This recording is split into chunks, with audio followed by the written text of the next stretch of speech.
जिचे पिढे बाळा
सूत्र दोरे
वक्रतुंड महाकाय सूर्यकोटि समप्रभा निर्विघ्नं कुर्मदेवं सर्वकार्येषु सर्वदा सर्व मंगल मंगल्ये शिवे सर्वार्थ साधके शरणे त्र्यंबके गौरी नारायण नमस्तुते त्र्यंबकं यजामहे सुगंधिं पुष्टिवर्धनम् उर्वारुकमेव बंधनात् मृत्युमोक्षयमामृतात्।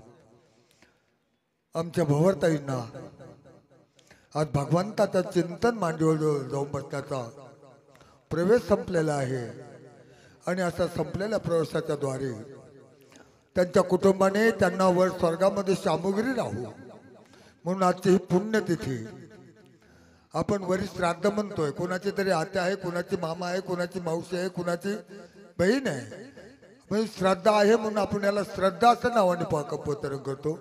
परंतु हे आहे की आज देवाजवळ जाऊन पोहोचलं, हा पुण्य आत्मा पुण्य देवापर्यंत पोहोचतोय आणि म्हणून आजची ही पुण्यतिथी। हे प्रथम पुण्यतिथी निमित्त माझी धर्मकन्या हरिभक्तपरायण अनंताची माय संगीता देवी गुंजाळ यांनी त्या दिवशी फोन लावला।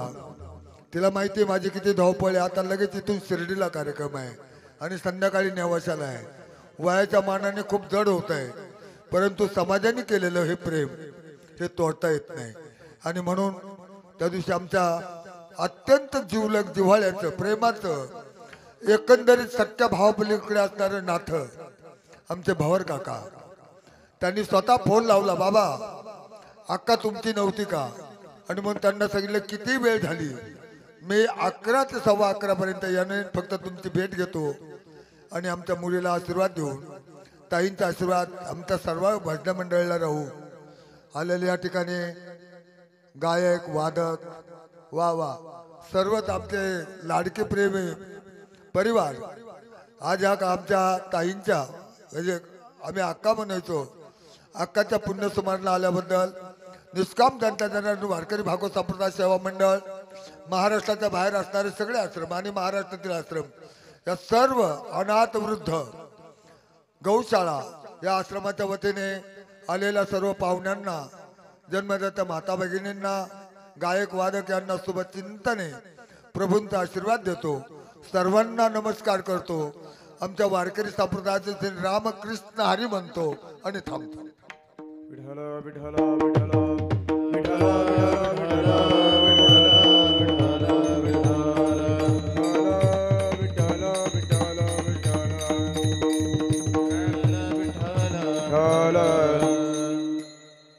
महिला मंडळ थोडस पुढे येऊन बसा बरं. असं वाटतच नाही आपले माणसं बसले, असं वाटतं परकेच माणसं बसले काय. या पुढे या, सगळ्या खुर्च्या पण पुढे. असं वाटतंय का आपण लग्नात वगैरे बसलोय असं. या आणि कीर्तनाचा माझ्या नेम, माझ्या कीर्तनात कोणाच्याही पायात चप्पल नकोय, बूट नकोय, बाहेर काढून ठेवायचंय. विठ्ठल विठ्ठल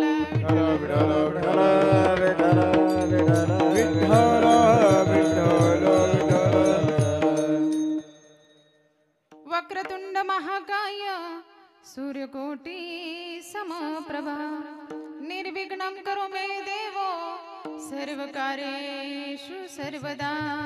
सर्वमंगल मांगल्ये शिवे सर्वार्थ साधिके शरण्ये त्र्यंबके गौरी नारायणी नमस्तुते. नमो विठ्ठला राजया पांडुरंगा, नमो रुक्मिणी मावली ज्ञानगंगा, नमो पुंडलिका, नमो चंद्रभागा. नमस्कार माझा त्या रुक्मिणी पांडुरंगा. करो प्रथम नमन पांडुरंग करो प्रथम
बाबाजी सद्गुरु दास तुका प्रथम नमन दुसरे चरण संताजिया गाणे कथेचा विचार बाबाजी सद्गुरु दास तुका. पांडुरंगा करू प्रथम नमन दुसरे चरण संतांची या, त्यांच्या कृपा जाणे कथेचा विस्तारू. बाबाजी सद्गुरु दास तुका जयांच्या केल्या स्मरण, होय सकळ विद्येंचे अधिकरण. ते चिवंदू श्रीचरण श्री गुरूंचे ते नमस्कारून आता. जिथे ज्ञान विज्ञान संजीव होते, जिथे योग विद्येस सामर्थ्य मिळते, जिथे मानवास मिळे मोक्ष गाथा. तुझ्या पायरीसी सदा नम्र माथा. नमो ज्ञानेश्वरा, नमो ज्ञानेश्वरा, नमो ज्ञानेश्वरा, नमो ज्ञानेश्वरा, नमो ज्ञानेश्वरा, नमो ज्ञानेश्वरा. देवदारा सोपन देवा, देवदारा सोपन देवा.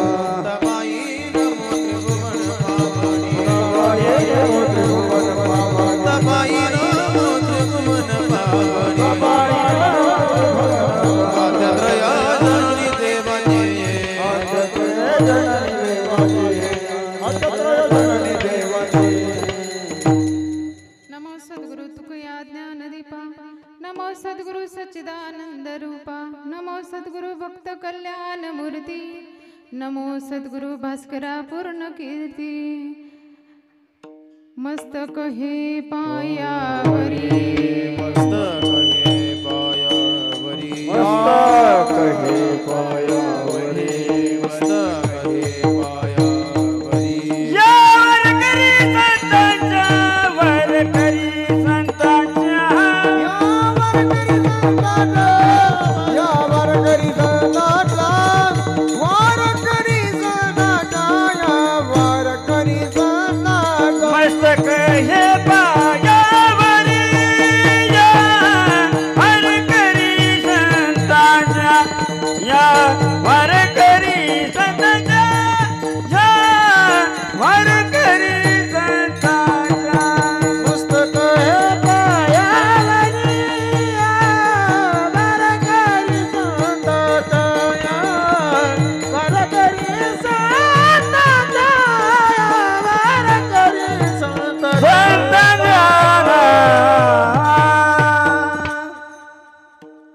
जिचे पिढे बाळ, जिचे पिढे हे बाळ, थोडा आवाज द्या.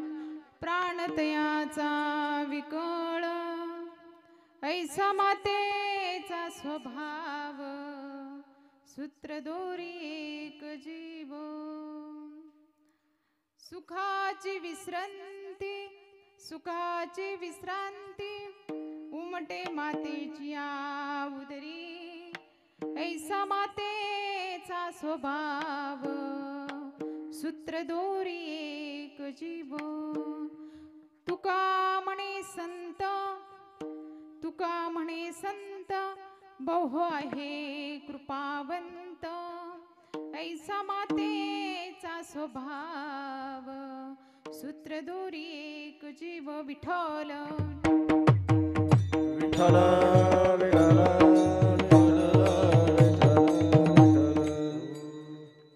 प्रस्तुत प्राप्त प्रसंगी, प्राप्त वेळी नैमित्तिक कीर्तन रूपी सेवेसाठी घेतलेला अभंग.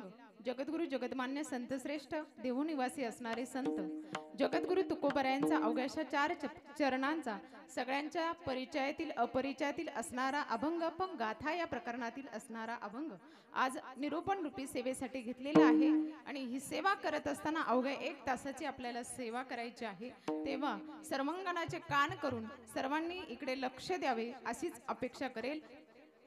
प्रस्तुत अभंगातून जगद्गुरु तुकोबराया तुम्हा आम्हा सर्वच मानव जीवनाचा उद्धार करत असताना ज्यावेळेस या समाजापुढे आपला गाथा प्रकरण मांडत असताना जगद्गुरु तुकोबरायांपुढे अनेक प्रश्न आले असतील किंवा अनेक मनुष्यही आले असतील किंवा अनेक मानव किंवा प्राणी मात्र आले असतील किंवा हे सगळे करत असताना जगद्गुरु तुकोबरायांपुढे असाही प्रश्न पडला असेल, या जगाचा उद्धारासाठी संतांनी जन्म घेतला, या संतांनी जन्म घेतलेला आहे, परंतु या संतांची तुलना कोणाशी करावी.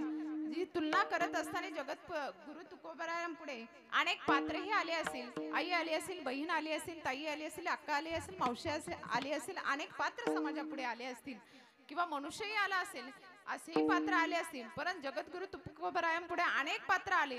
अनेक पात्रांची तुलना ज्यावेळी संतांशी करत असताना ती तुलना अयोग्य वाटली आणि योग्य वाटणारी तुलना म्हणजे आई हे पात्र मात्र पुढे आलेलं आहे. आणि या आई ह्या पात्राची तुलना करत असताना जगद्गुरु तुकोबराय सांगतात की जिचे पिढे बाळ प्राणतयाचा विकळ, कारण जिचं बाळ पिडतय तिच्या प्राणाला जो वेदना होतात, त्रास होतो, ती फक्त आईच सहन करू शकते. तसेच संत असतात की आपल्या साधकांना आपल्या भक्तांना जो त्रास होत असतो ते फक्त संतच जाणून घेऊ शकतात. असे असणारे संत म्हणजे जगद्गुरु तुकोबराय आपल्याला ह्या अभंगातून सांगताय की आई काय असते, आईच्या जीवनामध्ये अधिकार काय असतो, की आई आपल्यासाठी काय असते. आई अशी असते की ऐसा मातेचा स्वभाव सूत्र दोरी एक जीव. तुम्ही बोलत नाही का? ऐसा मातेचा स्वभाव सूत्र दोरी एक जीव. मातेचा स्वभाव आहे असा स्वभाव आहे की ती निगडीत पहिल्यापासून तिचा जो स्वभाव असतो तो अंतापर्यंत तो तसाच स्वभाव तिचा असतो. असा असणारा मातेचा स्वभाव आपल्या बाळाशी निगडीत असतो, तिचा नाळ त्या बाळाशी निगडीत असतो.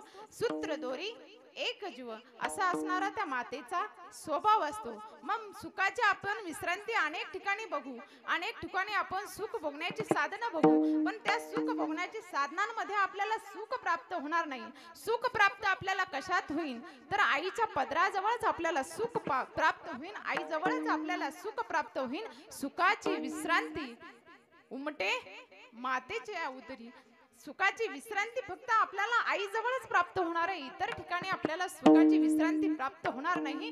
आणि ज्यावेळेस अशी आईची तुलना करत असताना माझेही संत त्याचप्रमाणे आहे. कसे आहेत माझे संत की तुकाराम महाराज म्हणतात, तुका म्हणे संत तुम्ही आहे बहु कृपावंत. ज्याप्रमाणे आई सदैव आपल्या लेकरावरती कृपा करत असते ना, त्याचप्रमाणे माझे संत देखील आपल्या साधकांवर सदैव प्रमाणे कृपा करत असतात. आणि आपल्या साधकांची एकरूप ते सदैव असतात आणि आपल्या साधकांचं सदैव हित बघणारे ते संत असतात. विठ्ठल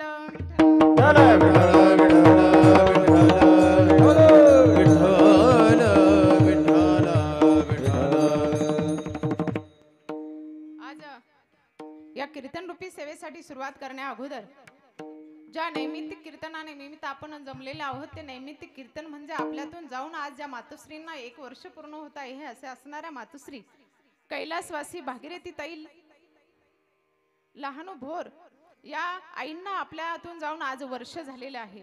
आणि या वर्षाचा काळ लोटलेला आहे. त्या काळामध्ये आईंची आठवण अनेक जणांना आली असेल, लेकींना आली असेल, मुलाला आली असेल. नवे नवे तर आमच्या लहानू बाबा भोर बाबांना यांना सदैव पत्नीची आठवण जाणवत असेल किंवा पत्नीची उणीव त्यांना सदैव जाणवत असेल. परंतु आज या परिवारातून जाऊन त्यांना वर्ष झालेले आहे. त्यांच्या मागे असणारा परिवार म्हणजे सुधाकर भाऊ असतील आणि ह्या कन्या देखील असतील. परंतु या जाण्याचं दुःख त्यांना सर्वांनाच आहे. भगवंत चरणी अशीच प्रार्थना करू की हे दुःख पेलवण्याची त्यांना शक्ती देऊ आणि या कीर्तन रूपी नामचिंतनातून ज्यांना जेवढं पुण्याचा साठा आपला निर्माण करू आपण. आता तुम्ही इथं बसले म्हणजे नुसतं बसायचं नाही बरं का, ऐकताय ना तुम्ही? इथं बसले म्हणजे नुसतं बसायचं नाही, थोडंसं मनामध्ये नामचिंतन करायचं ना. आपण काय ऐकतोय याच्याकडे सुद्धा लक्ष द्यायचं. मी थोडीशी चुकली तर तुम्ही खाली बसल्या बसल्या सांगू सुद्धा शकता. मी काय आपलं काय सामान्य आपल्या लासलगाव मधलीच आहे, त्याच्यामुळे तुम्ही बिनधास्त सांगू शकता. विठ्ठल विठ्ठल.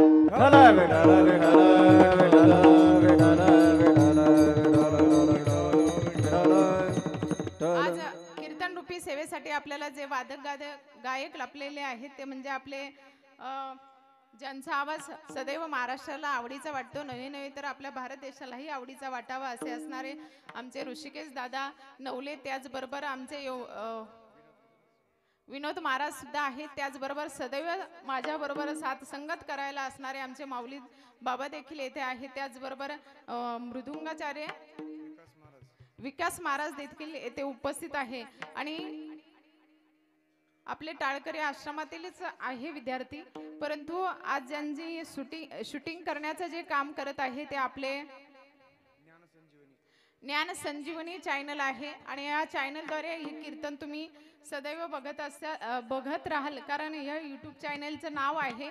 आणि पुढे गेल्यानंतर कधीही या भोर परिवारामध्ये कोणालाही वाटलं तर आपल्या आजीचं वर्षश्राद्धाचा कार्यक्रम कसा झाला किंवा काय कार्यक्रम कसा झाला, कीर्तन कसं झालं किंवा कोण कोण माणसं होते बसलेली, नंतर आठवणीत नाही झालं तर हा कॅमेरा तुम्हाला शूट करत आहे. म्हणून ही आठवण ठेवा आणि सगळ्यांनी एकदा जोरदार टाळ्या वाजवून आपल्या कीर्तन रूपी सेवेला सुरुवात करा. बघा, आज ही नैमित्तिक कीर्तन रूपी सेवा आहे. पुण्य स्मरणानिमित्त ही कीर्तन रूपी सेवा आहे.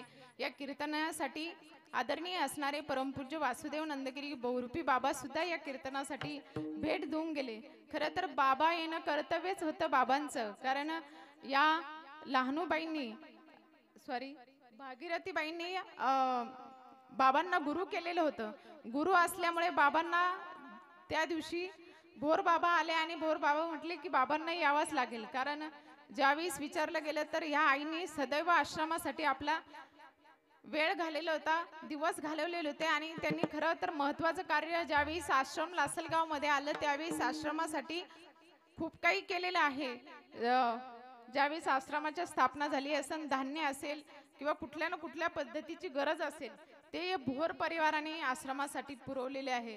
आणि आश्रमामध्ये जर लग्न कार्य असेल काही असेल तर या भोर आजीनी यावं, त्या तांदूळ निवडण्याचं, गहू निवडण्याचं किंवा पुऱ्या करण्याचं सगळी कामं आमच्या समोर आजींनी केलेली आहे आणि आमच्या सोबत केलेली आहे.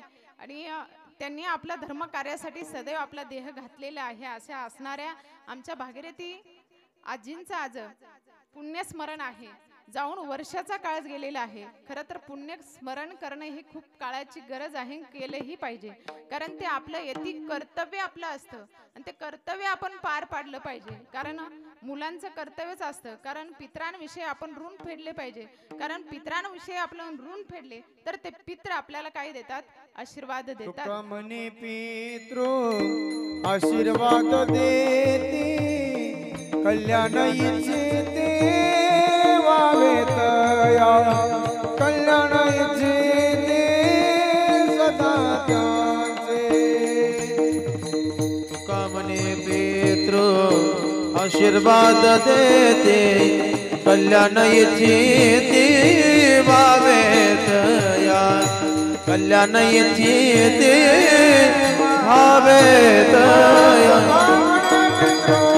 आशीर्वाद देते, कल्याण इच्छिते वावेतया, कल्याण इच्छिते सदा त्याचे. आशीर्वाद देते, कल्याण इच्छिते सदा त्याचे, कल्याण इच्छिते सदा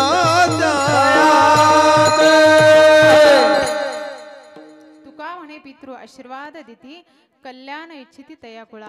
कुळाचं कल्याण इच्छाना काम जे करत असेल तर ते आपले पितृ करत असतात. आणि म्हणून या पितरांविषयी ऋण फेडण्याचं काम आपण केलं पाहिजे. त्यांचं पिंडदानात्मक विधी करून तिलांजली वाहून आपण त्यांचं पिंडदान केलं पाहिजे. त्याचबरोबर अशा पिंडदान करत असताना खरं तर आपण कीर्तनरूपी सेवा यासाठी ठेवत असतो, नामस कीर्तन सोहळा यासाठी ठेवत असतो. कारण नामस कीर्तनाने काय होतात? जळतील पापे जन्मांतराची. नामस कीर्तनाने नाम पातक जळण्याचं सामर्थ्य त्याच्यामध्ये असतं. नाम संकीर्तन साधन पैसोपे, जळतील पापे जन्मांतरी गए, जळतील पापे जन्मांतरी गए. नाम संकीर्तन साधन पैसोपे, जळतील पापे जन्मांतरी गए, जळतील पापे जन्मांतरी. कीर्तनाने नामस्मरणाने पातक जळण्याचं सामर्थ्य राहतं. या जन्मीचे नाही तर अनंत जन्मीचे पातक जळण्याचं सामर्थ्य राहतं. म्हणून आपण कीर्तन रूपी सेवा, प्रवचन रूपी सेवा ठेवतो. याचं कारण एकच आहे, जर पिंडदान करत असताना आपलं लक्ष विचलित असेल किंवा ब्राह्मण देवतेचा श्लोक वगैरे मंत्र वगैरे विचलित होत असताना चुकला तर त्याचा दोष लागत असतो. आणि तो दोष नामस कीर्तनाने नष्ट होतो, जळून जातो. आणि हे सामर्थ्य म्हणजे नामस्मरणामध्ये आहे. म्हणून आपण नामस्मरण केलं पाहिजे. कृष्ण नाम सर्व दोष हरण, राम कृष्ण नाम सर्व दोष हरण, राम कृष्ण नाम सर्व दोष हरण, राम कृष्ण नाम सर्व दोष हरण. देवतारण हरी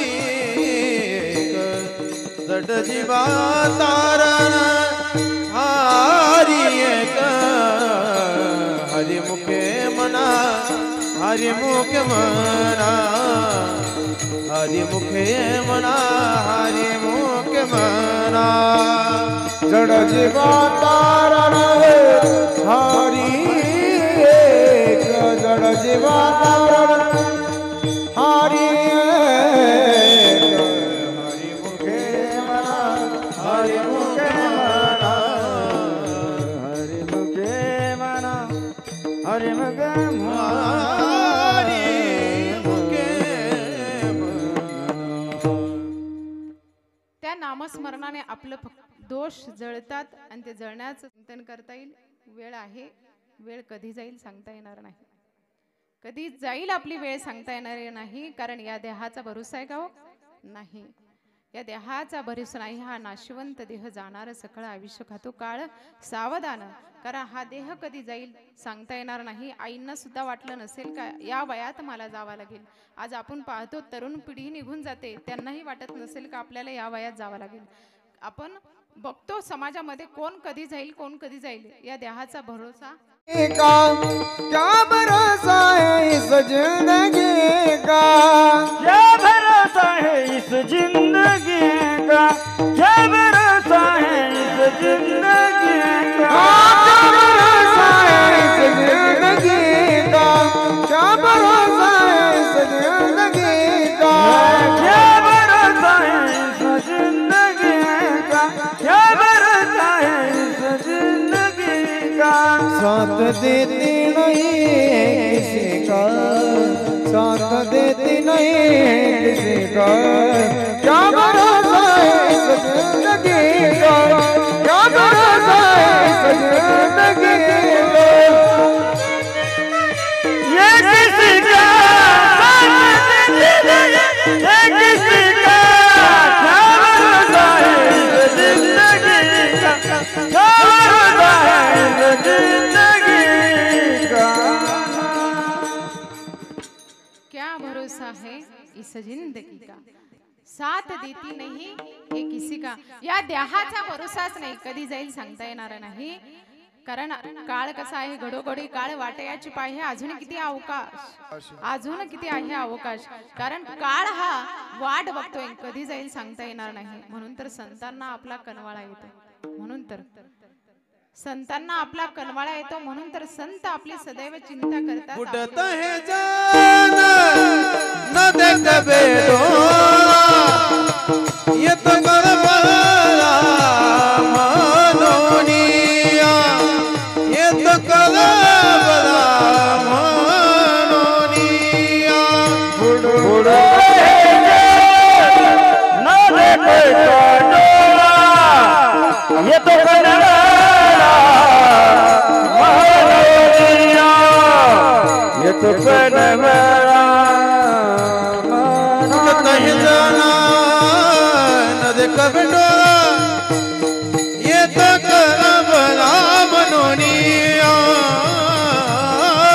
ये तो करबला मनोनिया।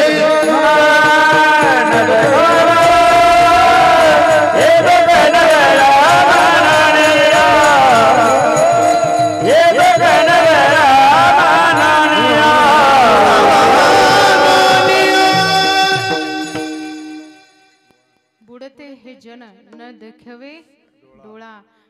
संतांना जन बुडते किंवा जन हे त्रासात आहे किंवा ते वायफाट जायला नको किंवा वेगळ्या दिशेला जायला नको, हे संतांना कनवाळा येतो.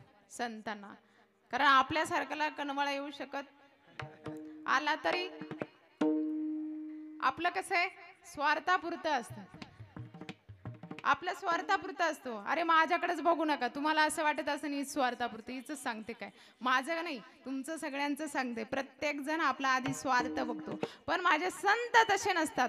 आधी स्वार्थ नाही बघत, जगाचं हित बघतात.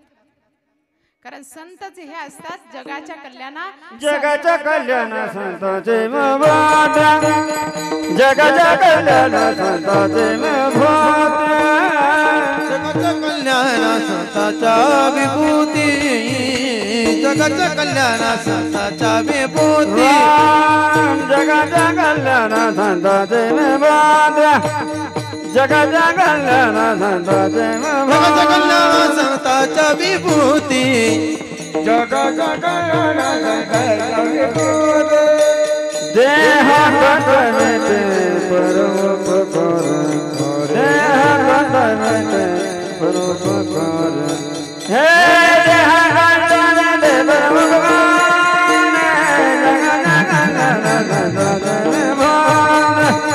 जगाच्या कल्याण संतांचे देह कष्ट वेते परोपकारे, देह कष्ट वेते परोपकारे, देह कष्ट वेते परोपकारे,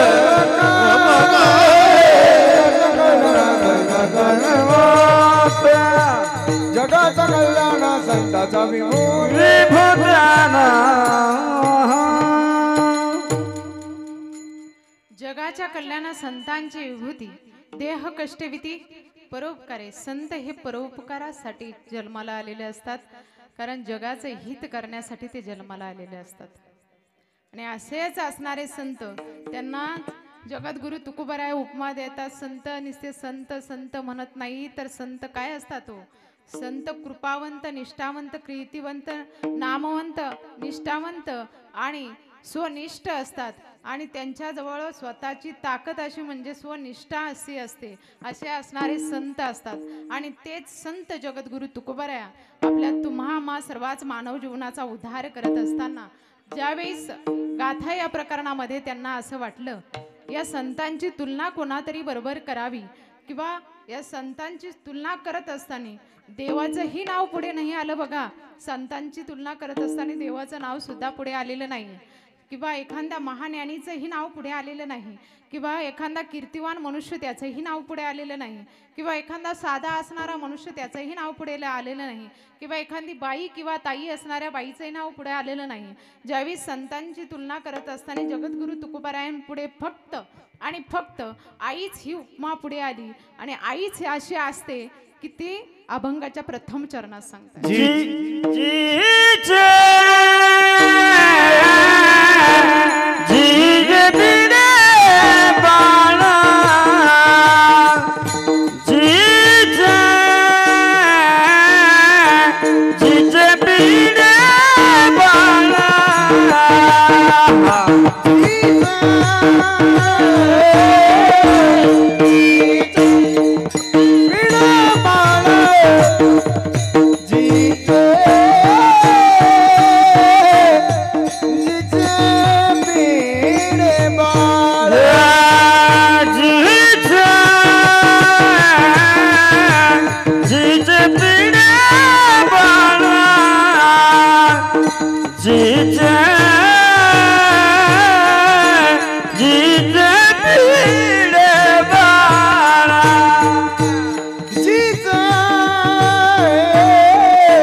संतांची तुलना करतायत जगद्गुरु तुकोबराया तुलना करत असताना ज्यावेळेस नाव आईचंच पुढे येतं, कारण आई असे असते की जिचे पिढे बाळ प्राण तयाचा विकळ. कारण जिचं बाळ पिडतंय ना, तिला त्रास होतो. इतरांना त्रास नाही होत रे, इतरांना त्रास नाही होत. ज्यावेळेस बघा या उत्तरेचा युद्ध चालू असताना ह्या उत्तरेच्या गर्भामध्ये ज्यावेळेस त्रास सुरू झालाय, ब्रह्मास्त्र या उत्तरेच्या गर्भावरती सोडण्यात आलं. त्यावेळेस या ब्रह्मास्त्राने उत्तरेच्या गर्भावरती होणारा त्रास ज्यावेळेस उत्तरा व्याकुळ झालेली आहे. आणि व्याकुळ झालेली उत्तरा ज्यावेळेस आवाज देते, ए भगवंता, ए कृष्णा, ए माधवा, धावणारे धाव. त्या भगवंताला आवाज देते, व्याकुळ होऊन आवाज देते उत्तरा. भगवंत येताय आणि त्या उत्तरेला म्हणताय, कारण आईची जागा कोणीच घेऊ शकत नाही. बघा, आईची जागा कोणीच घेऊ शकत नाही. साक्षात भगवंत सुद्धा घेऊ शकत नाही. भगवंत सुद्धा आईच्या प्रेमासाठी अस्वस्थलेला आहे. आईच्या प्रेमासाठी. कारण भगवान गोपाल कृष्णाला 2 आया होत्या. कोण होत्या 2 आया? एक देवकी माता होती आणि एक पालन पोषण करणारी यशोदा मैया होती. आणि त्या यशोदा मैयाने एवढं पालन पोषण, एवढं प्रेम, एवढी माया दिली होती गोपाल कृष्णाला.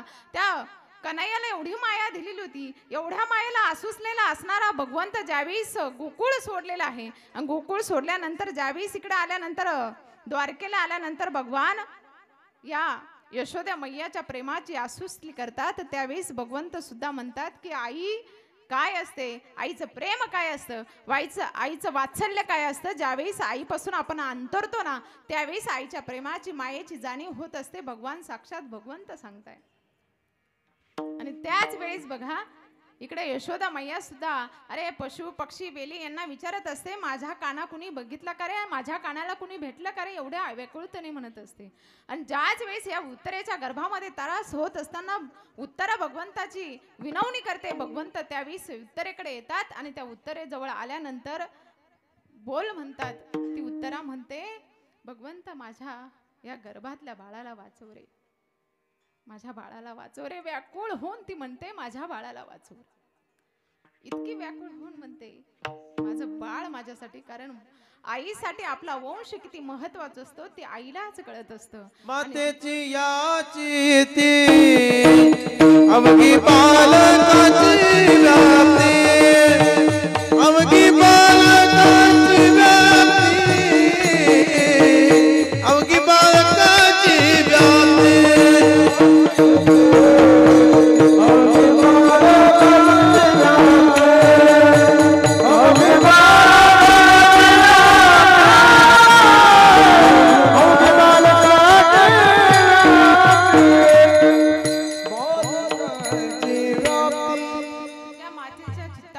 सदैव बाळाची व्याप्ती असते, बाळाचा विचार असतो, बाळाचे विवेक असतात, विचार असतात.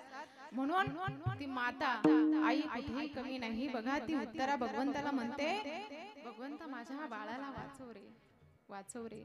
त्यावेळेस त्या भगवंताला म्हणानं उत्तरा मी तुझ्या बाळाला तुझ्या गर्भाला वाचवेल ग, पण मला तू काय देशील, काय देशील.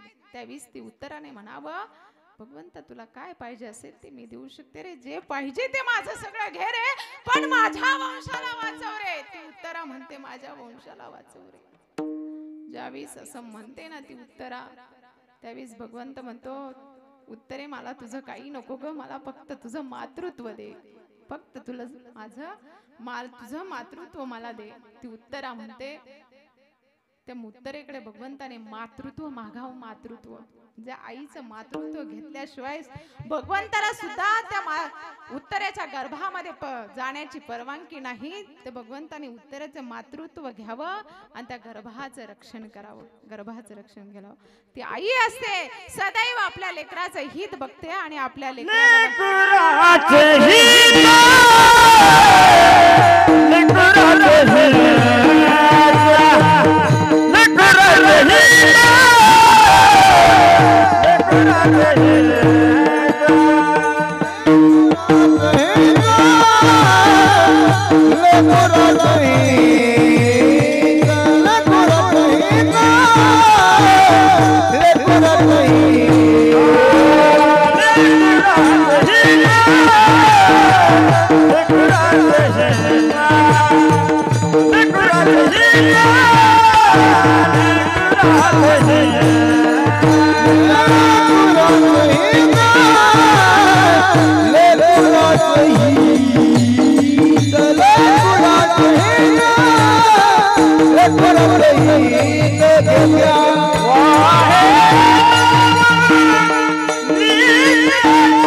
लेकराचे हित वाहे माऊलीची चित्त ऐसी कळवळ्याची जाती करी लाभाविन प्रीती. आई असते लेकराचे हित बघणारी कल्याण इच्छणारी आई असते. आईचा उच्चांक काय आहे माहिती का? आईचा उच्चांक काय आहे ऐका ना. आई काय असते जीवनामध्ये? आई असे असते सदैव घडणारे. आज महिला दिन आहे. आई शक्ती असते, आई नारी असते, आई एक बहीण असते, आई एक ताई असते, आई एक माई असते. आईमध्ये आणि ताई आई माई ह्या सगळे महिलांमध्ये असणारे गुण आहे. असो आईचा उच्चांक काय आहे तुम्हाला सांगून जाईल. आईचा उच्चांक असा आहे ज्या आज आपणही आजही ज्या छत्रपती शिवाजी महाराजांचं नाव घेतलं तरी आपल्या अंगातलं रक्त सळसळ करतं असे असणारे छत्रपती शिवाजी महाराज. अशा छत्रपती शिवाजी महाराजांना जन्माला घातणारी सुद्धा एक राष्ट्रमाता राजमाता जिजाऊ होत्या. आणि त्या राजमाता जिजाऊंनी सुद्धा बघा आपल्या लेकराला जन्म घालत असताना, आपल्या लेकराला वाढवत असताना ज्यावेळीस प्रसंग सांगून जाईल, पुण्याच्या ठिकाणाचा प्रसंग आहे. पुण्याला ज्यावेळीस राष्ट्रमाता राजमाता जिजाऊ गेलेले आहे आणि पोटामध्ये गर्भ वाढत आहे छत्रपती शिवाजी महाराजांचा. पोटामध्ये गर्भ वाढत आहे. पण शिवनेरीवरती गेल्यानंतर बघितलं पुण्याची अवस्था अशी झालेली होती की त्या पुण्यामध्ये जिकडे तिकडे सुटसुकाट झालेला होता. माणूस माणसात राहिला नव्हता, घर घरात राहिलं नव्हतं. माणूस माणसाला माणूस म्हणत नव्हता. कोण कोणाच्या जवळ येण्याची हिंमत सुद्धा नव्हती, एकत्र येण्याची हिंमत सुद्धा नव्हती. अशी झालेली परिस्थिती. त्याच परिस्थितीमध्ये राजमाता जिजाऊ त्यावेळीस शिवनेरी गडावरती गेलेले आहे, बघितलेले आहे. त्या शिवनेरी गडावरती माणसात माणूस राहिला नाही. बघितलं राजमाता जिजाऊने बघितलं आता काय करायचं, तर काहीच करू शकत नव्हत्या. हातबल झालेलं होतं. कारण सगळे यांना एकही राजा असा उजवणारा किंवा या स्वराज्य घडवणारा राजा इथे जन्माला येणार नव्हता. कारण प्रसंग असा होता, आपल्याच याच्यातले असणारे सरदार ज्यावेळेस मुघलांना जाऊन भिडलेले होते, त्यांनीच या मुघलांनी तिथे पुण्यामध्ये अशी परिस्थिती निर्माण केलेली होती. एक पहार खुसलेली होती. त्या पहारेवरती मनुष्याचं मुंडकं अटकवलेलं होतं. आणि त्या मुंडक्याला तिथे सांगितलेलं होतं, जोही कुणी स्वराज्य निर्माण करण्याचा प्रयत्न करेल त्याच्या घराची त्याची अवस्था अशीच होईल. कशी? पहारेला मुंडकं अटवलं जाईल, त्याचं पूर्ण घराचा नायनाट होऊन जाईल, वंशाचा नायनाट होऊन जाईल. कोण स्वराज्य निर्माण करेल, कोणाची हिंमत होईल, असे असणारे मुरार जगदेव यांनी तिथे ही परिस्थिती निर्माण केलेली होती. आणि ज्यावेळेस अशी परिस्थिती होती, राष्ट्रमाता शिवनेरी किल्ल्यावरती होत्या आणि विचार करत होत्या, हा काळ कधी संपेल, यांना उजवणारा एखादा तरी पुत्र असा माझ्या पोटी. शिवनेरी त्या शिवनाईला विनंती करत होत्या की असा एक तरी पुत्र माझ्या पोटी जन्माला घाल की ती स्वराज्य निर्माण करीन. कारण अशी परिस्थिती झालेली होती. आया बहिणींची आबरू समोर लुटलेली जायची, तर ती डोळे असून सुद्धा आंधळ्या होण्याची परिस्थिती त्यावेळेस होती. अशी परिस्थिती त्यावेळेस झालेली होती. सगळं मुघलांच्या ताब्यात राज्य गेलेलं होतं. सगळ्या मराठ्यांवर हिंदूंवर तिथे दुःखित परिस्थिती निर्माण झालेली होती. पण राष्ट्रमाता जिजाऊ त्या शिवनेरीला विनंती करतात की अगं असा एक पुत्र माझ्या पोटी जन्माला घाल, असा पुत्र माझ्या पोटी जन्माला घाल की त्यांनी स्वराज्य घडवलेलं पाहिजे. बघा या राजमाता जिजाऊंचं सुद्धा ज्यावेळेस डोळे त्यांना त्यांच्या भाऊजाईने विचारले, अहो तुम्हाला काय डोळे लागले, त्यावेळेस राजमाता जिजाऊंनी सुद्धा म्हणावं, मला डोळे याचेच लागले की मला असं वाटतं घोड्यावर टाप मारावी, शमशेर काढावी आणि या शत्रूंचा नायनाट करावा, असेच डोळे मला लागलेले आहेत. असे डोळे मला लागलेत. आज आपल्याला डोळे लागतात, आंबा खावा, चिंच खावा, माती खावा, अशी डोळे आपल्याला लागतात. ती डोळे माती खाली तर आपल्याला ते मातीत घातल्याशिवाय राहणार नाही, हे मात्र लक्षात ठेवा. ज्यावेळेस मातेला या डोळे विचारले, डोळे सांगितले, डोळे असे होते तर त्या गर्भातच छत्रपती शिवाजी महाराजांच्या जसं जणू काही तलवार घेण्यासाठी मुठी ओढलेले आहेत असे डोळे चालू होते. आणि ज्यावेळेस बाळ शिवा जन्माला आलेला आहे, जन्माला आल्यानंतर ते शिवाजी महाराजांना घेऊन जावं पुण्यात फेरी मारत असताना शिवबाने म्हणावं, आई कुठे ग माझा घोडा, कुठे ग माझा किल्ला, कुठे ग माझा किल्ला, गड कुठे माझा म्हणावं. त्यावेळेस मातेनं म्हणावं, मोठी घरं दुसऱ्याच्या घरात राहत नाही, मोठी माणसं दुसऱ्याच्या घरात राहत नाही, मोठी माणसं दुसऱ्याच्या घोड्यावरती बसत नाही. मोठी माणसं स्वतःचं स्वराज्य निर्माण करतात, स्वतःचं घर बांधतात, स्वतःचं अस्तित्व निर्माण करतात. ही आईंची शिकवण होती. त्यावेळी छत्रपती शिवाजी महाराजांनी म्हणावं, आई साहेब तुम्ही सांगताय ना तेच होईल. त्यासाठी तुमचा आशीर्वाद, तुमची प्रेरणा आणि भगवंताचा जर आशीर्वाद असेल तर स्वराज्य निर्माण झाल्याशिवाय राहणारच नाही. ज्यावेळेस अशी शपथ घेतली गेली आणि त्याच वेळेस असे पुत्र जन्माला येतात आणि ते स्वराज्य निर्माण करतात, स्वराज्य निर्माण करतात. म्हणून या छत्रपती शिवाजी महाराजांनी सुद्धा ऐकून वचन दिलं आणि आईनं सुद्धा वचन दिलेलं आहे. असं वचन दिले बघा, दिले वचन महासाहेबा वचन पूर्ण करी हो. बाई माझा ग शिवबराज ग बसला घोड्यावरी. बाई माझा ग शिवबराज ग बसला घोड्यावरी. बाई माझा ग शिवराज बसला घोड्यावरी. राजा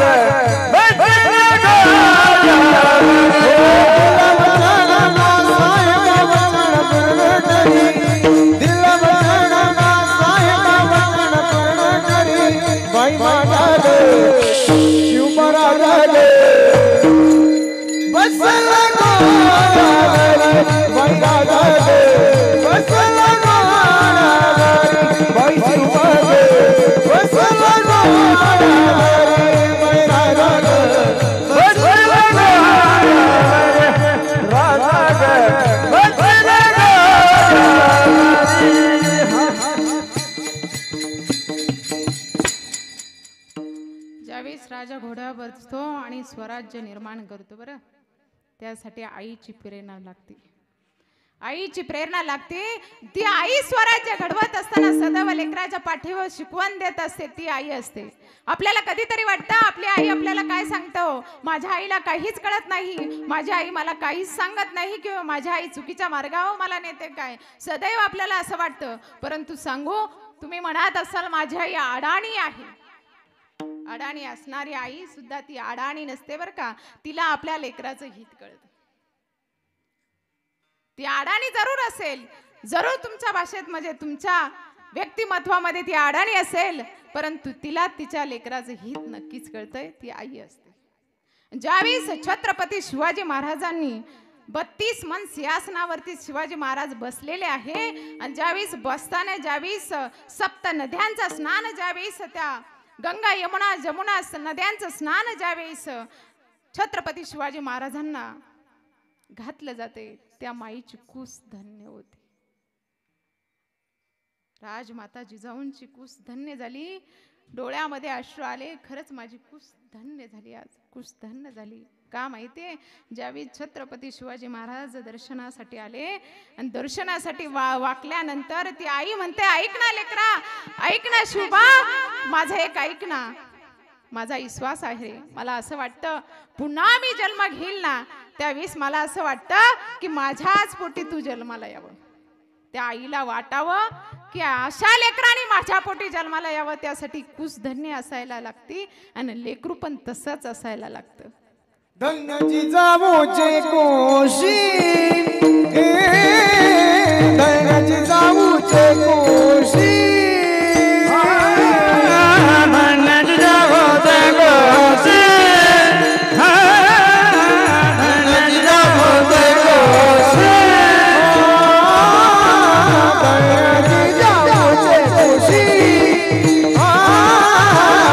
धन्य जिजाऊचे कोशी,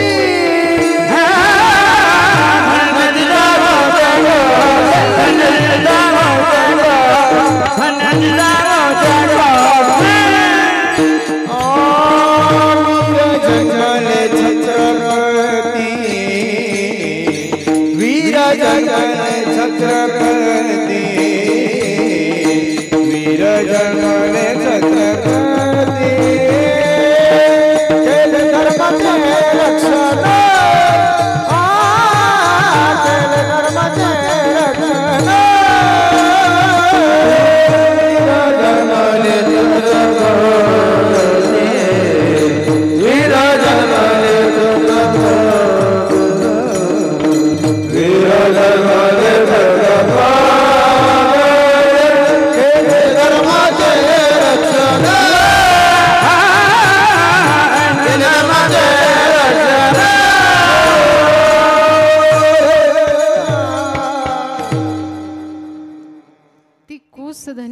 तिच्या पोटी छत्रपती जन्माला आले.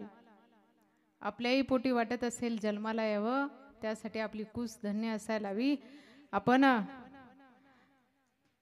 टी व्ही बघण्यासाठी किंवा मोबाईल जास्त बघण्यासाठी ना ते व्हिडिओ बघण्यासाठी आपण जन्म घेतलेला नाही. आपल्याला आई आहोत आपण. या महिला दिनानिमित्त सांगून जाईल, आई आहोत आपण. लेकरांवर काय संस्कार घडवायचे आईच्या हातात असतं बरं का. आईच्या हातात असतं. कसं असतं बघा, ज्या लेकरांचे चांगले निवडतात, ती मुलं लेकरं चांगली निवडतात, त्या लेकरांच्या माता पित्यांना धन्यता दिली जाते.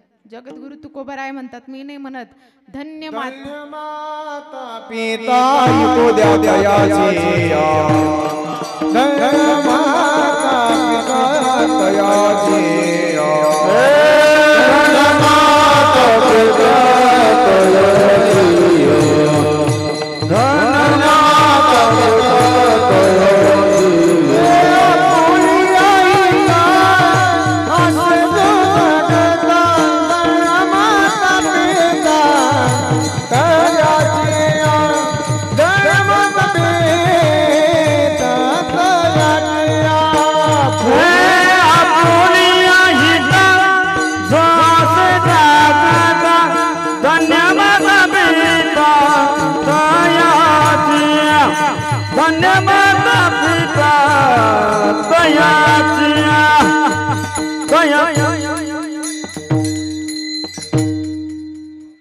त्या माता पित्यांना धन्यता दिली जाते. धन्य माता पिता तयाचिया.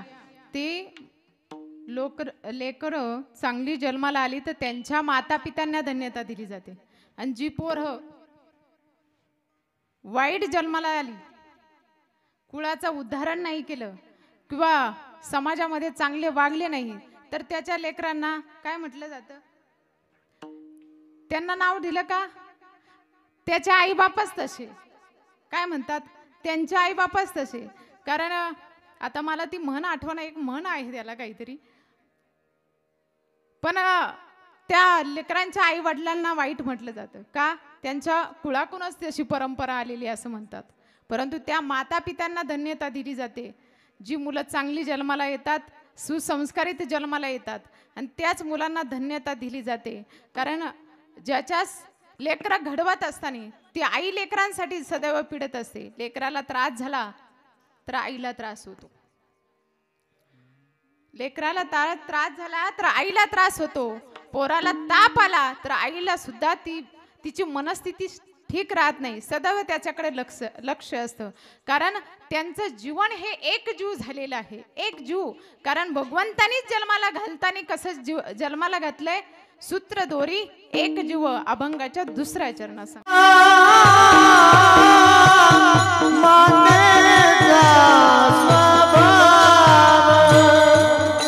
I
मातेचा स्वभाव सूत्र दोरी एक जीव.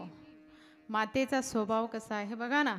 मातेचा स्वभाव असा असतो जसा संतांचा स्वभाव असतो ना, उपकार्या होई अपकार्या होई उपकार करणं, असा संतांचा स्वभाव असतो.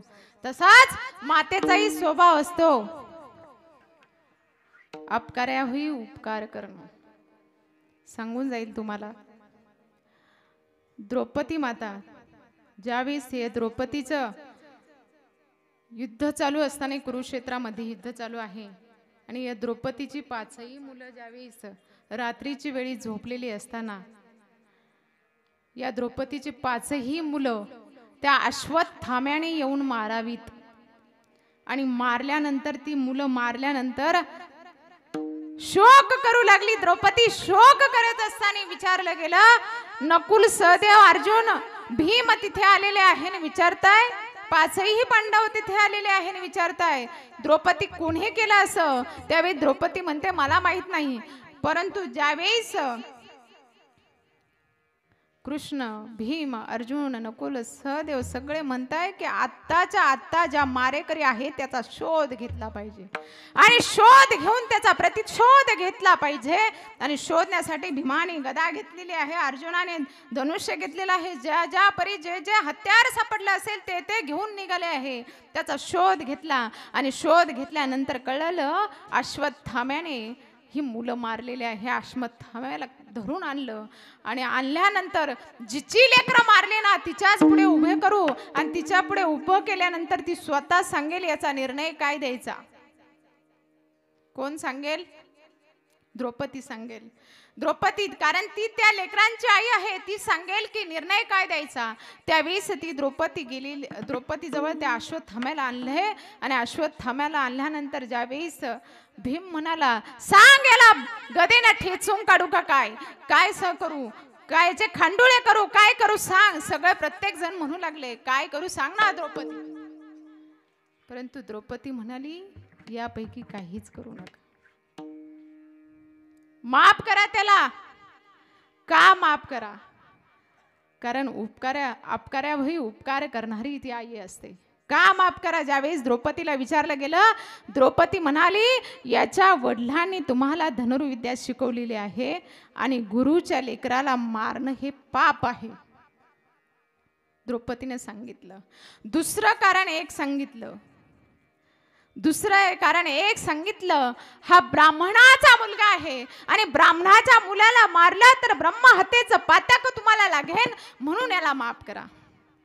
आणि तिसरं कारण तिने सांगितलं की या अश्वत्थाम्याच्या आईला तो एकुलता एक आहे आणि एकुलता एक लेकरू जर गेलं ना त्याचं दुःख त्या आईला असतं, म्हणून लेकरू गेल्यानंतर दुःख काय असतं त्या आईला माहित असतं, म्हणून त्याला माफ करा. कोणासाठी?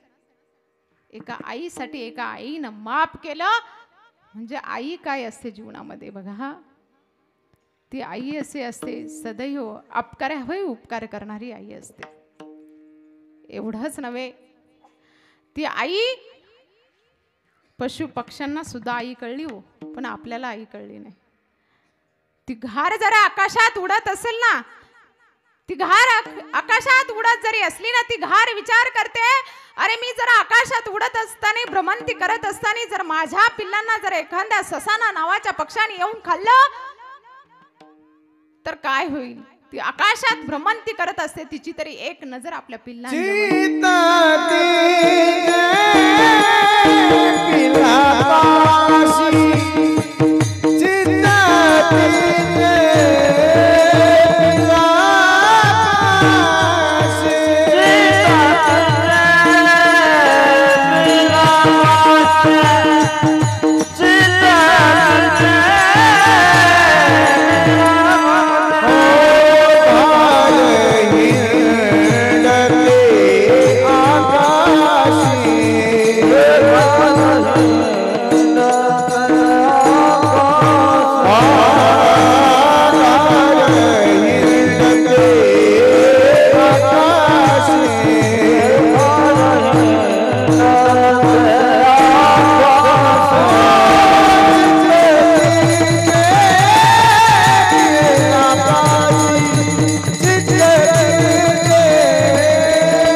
आकाशी. पक्षी जरी असला तरी तिचं चित्त आपल्या पिल्लांजवळ असतं. म्हणून तर आपण सहज म्हणतो घार उडते आकाशी, तिची नजर आपल्या पिलांपाशी. कारण पिल्लांवरती लक्ष असतं. पक्षी जरी असला तरी त्या आईची आणि मुलाची नाळ एक असते. खरं तर वेळ आपली संपत आलेली आहे आणि मलाही नाशिकला निघायचं आहे. परंतु बघा, आईची आणि लेकराची नाळ एक कशी असते. आई ही लेकरासाठी एक दोर असते. दोर कशी बघा, गर्भामध्ये ज्यावेळेस बाळ वाढते ना, त्या बाळाचं पालन पोषण करताना सुद्धा आई त्या नाळे वाट्या सगळं त्या मुलाला पालन पोषण करत असते. सूत्र दोरी एक जीव असतो. बघा, लेकरू जरी सहज सांगते, आईचा रक्तगट वेगळा असतो, मुलाचा रक्तगट वेगळा असतो. आपण बघितलं, एखाद्याला रक्त कमी पडलं आणि त्याला रक्त द्यायला गेलो, त्याला त्याचाच रक्तगट असलेला रक्तगट द्यावा लागतो. ओ असलं तर ओच, ए असलं तर एच, बी असलं तर बीच, असेच रक्त द्यावं लागतं. परंतु आईचं रक्त वेगळं असतं आणि बाळाचं रक्तगट वेगळा असतो. तरी आईपासून कधी बाळाला कुठलाही धोका होत नाही. सूत्र दोरी एक जीव.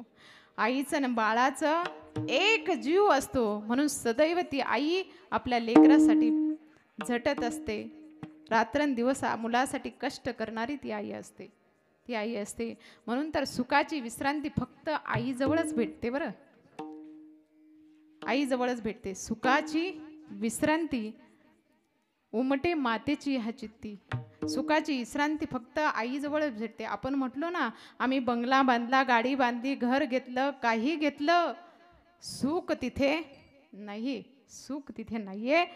सुख फक्त आईजवळ. आपण किती थकलेले असू द्या आणि आईजवळ गेलो, आईचा पदर फाटलेला असू द्या, मळलेला असू द्या, कसाही असू द्या, पण आईजवळ गेलो की जी मायेची रूप आपल्याला भेटते ती इतरत्र कुठेही भेटणार नाही, कुठेही नाही. आईनं साधं लेकरा बाळा म्हटलं ना, डोक्यावरून हात जरी फिरवला सगळा थकवा निघून जातो. सगळं सुख तिथे प्राप्त होतं. आणि खरं तर संतांची उपमा देत असताना जगद्गुरु तुकोबराय म्हणतात, सुखाची विश्रांती तिथेच आहे आईजवळ. परंतु तसेच माझे संत सुद्धा आहेत. माझे संत कसे आहेत, अभंगाच्या शेवटच्या चरणात सांगतात. तुका म्हणे संत,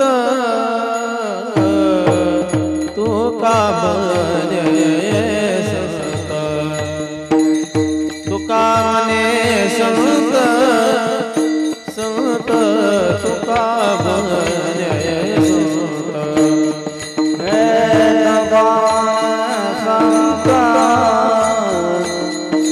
तुका म्हणे संत, संत तुका म्हणे संत,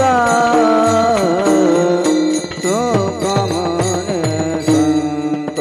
तुम्ही बहु कृपावंत, तुम्ही बहु कृपावंत, ऐसा मातेचा स्वभाव,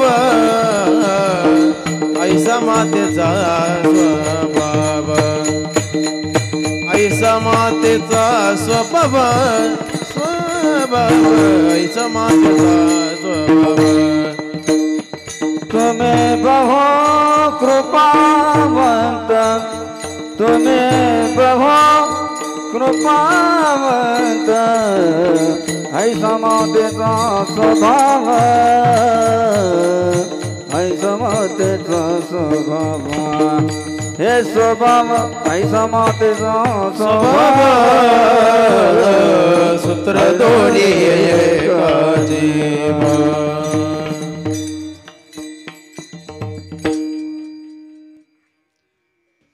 संत सांगतात, जगद्गुरु तुकोबराय सांगतात की तुका म्हणे संत बहु आहे कृपावंत. संत हे कृपावंत असतात. सदैव दुसऱ्यावर कृपा करतात. आई जशी आपल्या लेकरांवर कृपा करते तसे संत हे जगावरती कृपा करतात. संत ह्या जगावरती कृपा करतात, या जगाचे कल्याण इच्छितात. आणि तुमच्या साधकांचा तुम्हा आम्हा सर्वांचं संतांनी कल्याण इच्छितलं. संतांनी तर आपल्या कल्याण केलंच आहे, परंतु त्याचबरोबर आपल्या ज्या शूरवीरांनी सुद्धा आपलं कल्याण केलेलं आहे. आज आपण इथे बसलो आहोत ना, ती फक्त छत्रपती शिवाजी महाराजांची कृपा आहे, संभाजी राजांची कृपा आहे. आज आपण सर्वजण डोळे झाकून इथपर्यंत बसलेलो होतो. आज आपण जागृत थोडे थोडे धर्माविषयी व्हायला लागलो, धर्माविषयी थोडे थोडे जागृत आत्ताशिक आपण व्हायला लागलो. कारण आम्हाला आमच्या धर्मावर ग्लानी यायला लागली तरी आम्हाला कळत नव्हतं आमच्या धर्मावर ग्लानी येते किंवा आमचा धर्म भ्रष्ट होत चाललाय हेही आम्हाला कळत नव्हतं. आता कुठेतरी आपण थोडे तरी जागृत व्हा आणि आज झालंच पाहिजे. कारण आतापर्यंत आपण बघितलं नाही आणि आपल्याला नुसतं पुस्तकं सुद्धा वाचून आपण कधी ज्ञान घेतलं नाही. पुस्तकं वाचून तर ज्ञान घेतलंच नाही, परंतु आता छावा चित्रपट आलेला आहे बघा. त्या छावा चित्रपटामध्ये अक्षरशः संभाजी महाराजांचं ज्यावेळी चरित्र आपण अभ्यासलं जातं, बघितलं जातं, त्यावेळी छोटी छोटी लेकरं सुद्धा रडतात. छोटी छोटी लेकरं सुद्धा म्हणतात की आमचा छावा कुठे गेला, आमचा छावा कुठे गेला. एवढी एवढी लेकरं सुद्धा म्हणतात. रणी निघता शूर न पाया, रणी निघता शूर आई समजती रे आई समजती रे संसार हाती अंतराला दूरी, संसार हाती अंतराला दूरी. आता कृपा करी नारायण, आता कृपा करी नारायण. रणी निघता शूर रणी निघता शूर आई समजती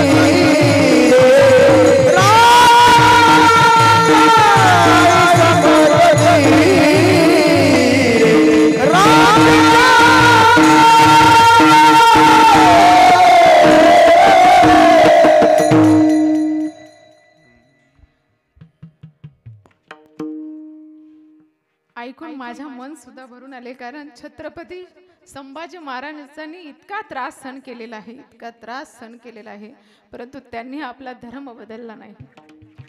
धर्मासाठी एवढा त्रास करून सुद्धा त्यांनी आपला धर्म बदलला नाही. त्या औरंग्याने ज्या ज्या वेळेस हात झुकले नसतील ते हात छाटले आले. हात छाटले, पाय नमन करण्यासाठी खाली वाकले नसतील ते पाय तोडण्यात आले. अहो, जी नजर झुकली नाही त्या नजरेमध्ये सळया घालण्यात आल्या. आता बलिदान माज चालू आहे, आपण अनुभवतो आहे. त्या छत्रपती संभाजी महाराजांना किती त्रास दिलाय, किती त्रास दिलाय. अक्षरशः अंतकरणाला भिडून जाणाऱ्या वेदना आहे. आपल्याला धर्माविषयी जागृत व्हायला त्या व्यक्तीनं आपण एवढ्या 40 दिवस झुंज दिली मृत्यूशी, पण आपली शब्द बदलले नाही, आपला धर्म बदलला नाही. वाटलं असतं तर धर्मही बदलला असता, सुखाने त्यांनी जीवन जगलं असतं, पण त्यांना पुढच्या पिढीचीच काळजी होती, पुढच्या पिढीची काळजी होती, म्हणून त्यांनी आपलं धर्माचं रक्षण केलं, आपल्या प्राणाचा त्याग केला, पण धर्म बदलला नाही. आपण सुद्धा आपल्या धर्माविषयी एकनिष्ठ राहिलं पाहिजे. एकनिष्ठ राहा, आपल्या मुलांवरती संस्कार घडवा. कारण धर्म जर बुडाला तर आपली ही कीर्तन, प्रवचन, मंदिरं सगळी बंद पडतील. बरं लक्षात ठेवा, सगळी बंद पडतील. सावध व्हा, वेळेतच सावध व्हा. वेळेत सावध झालं तरच आपला धर्म टिकेल, हे मात्र लक्षात ठेवा. बोलण्यासारखं भरपूर आहे, सांगण्यासारखं भरपूर आहे, पण वेळेचंही भान असावं. आज या ठिकाणी कैलासवासी असणाऱ्या भागीरथी बाई लहानू भोर या आईंच्या प्रथम पुण्यस्मरणानिमित्त आज इथे कीर्तनरूपी सेवा आम्हाला भोर बाबांनी तसेच पंडित भाऊ यांनी मला ही सेवा दिली. खरं तर त्यांची मनस्वी धन्यवाद व्यक्त करेल. आणि या कीर्तनरूपी सेवेसाठी साथ संगत करणारे गायक वादक या सगळ्यांची मनस्वी धन्यवाद व्यक्त करेल.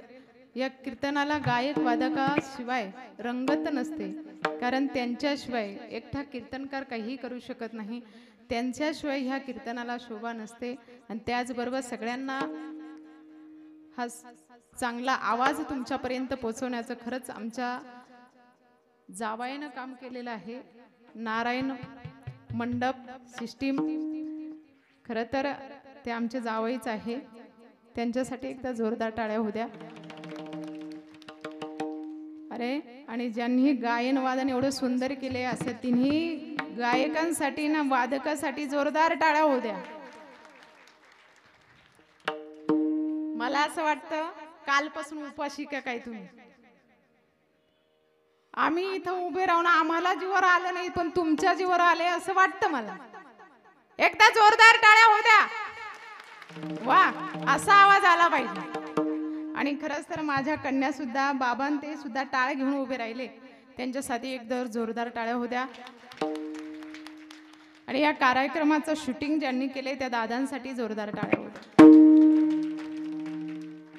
यानंतर कीर्तन रूपी सेवेला पूर्णविराम देत आहेत. त्या नंतर आश्रमाचे सचिव श्री दिलीप सर गुंजाळी हे सुद्धा इथे 2 शब्द बोलतील. कारण त्यांच्यामुळेच मी इथं स्टेजवर उभी राहते.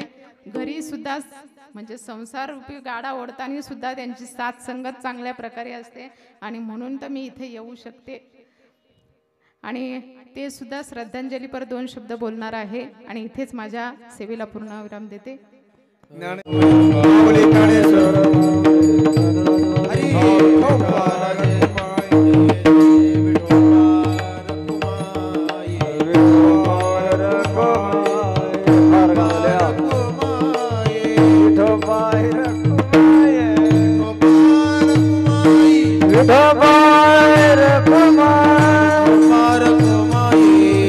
Bye.